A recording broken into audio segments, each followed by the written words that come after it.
We are primates, and as primates, when we want to show connection, safety, and love, we rely on the physical language embedded in our biology. We reach out and we hold on tightly. Naturally, we translate this exact physical language to the animals living in our homes. We pull them in for a squeeze, assuming we're offering the clearest signal of affection we have. But if you look closer at the animal being held, you see a totally different reaction. Notice how the paws are trapped, the neck is rigid, and the posture is entirely shut down.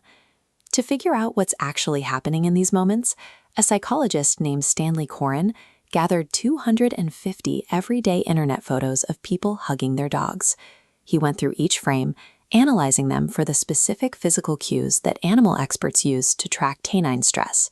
This chart shows the results. In roughly 82% of those photos, the dog was exhibiting at least one clear sign of distress.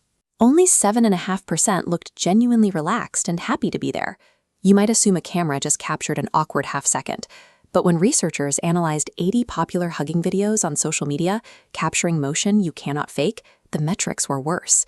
68% of those dogs were actively turning their heads away to avoid eye contact.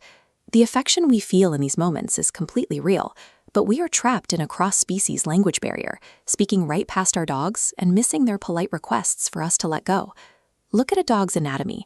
Biologists classify them as cursorial animals, meaning they're evolutionarily designed to run.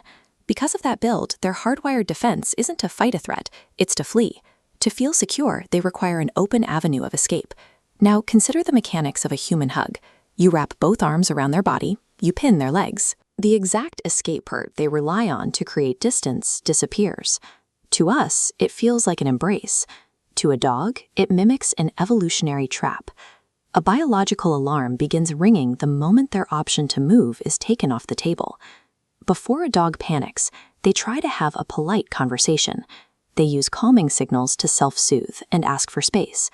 You will see a quick lick of the nose when there's no food around, or a long yawn from an animal who just woke up. If nobody listens, they escalate to physical avoidance. They turn their face completely away from yours, attempting to break a contact they cannot physically escape. Then comes a warning trainers call whale eye. The dog cuts their gaze sideways without moving their head, revealing a sharp white crescent.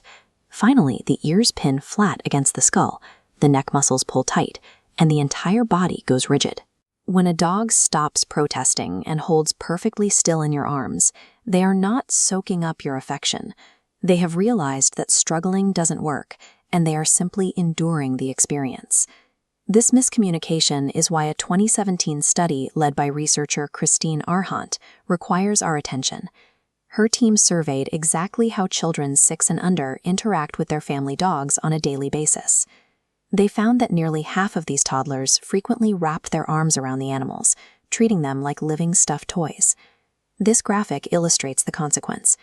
Interactions categorized as benign, hugging, leaning in, or putting a face close to an animal's face, resulted in a 3 times higher risk of a dog biting a child's face.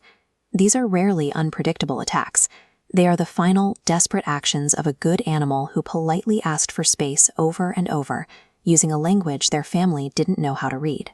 Your dog's love for you is chemically real, but accessing it without causing stress requires us to move away from physical restraint and toward autonomy. This diagram shows what happens when you touch a dog the way they actually prefer.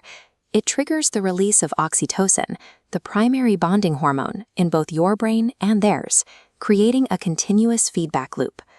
To start that chemical loop, the training world relies on a reliable method called the consent test. Instead of closing your arms around them, offer a slow, gentle scratch for exactly 3 seconds on their chest or under the chin. You provide contact, but their limbs are free, their head is clear, and their escape route remains entirely open. Then you pause and watch. If they lean back in or nudge your hand, they are voting yes. If they stay perfectly still, look away, or step backward, they are politely saying no thank you. For an animal that cannot speak, love doesn't mean holding them in place. It means offering affection, handing them a choice, and finally being fluent enough to listen to their answer.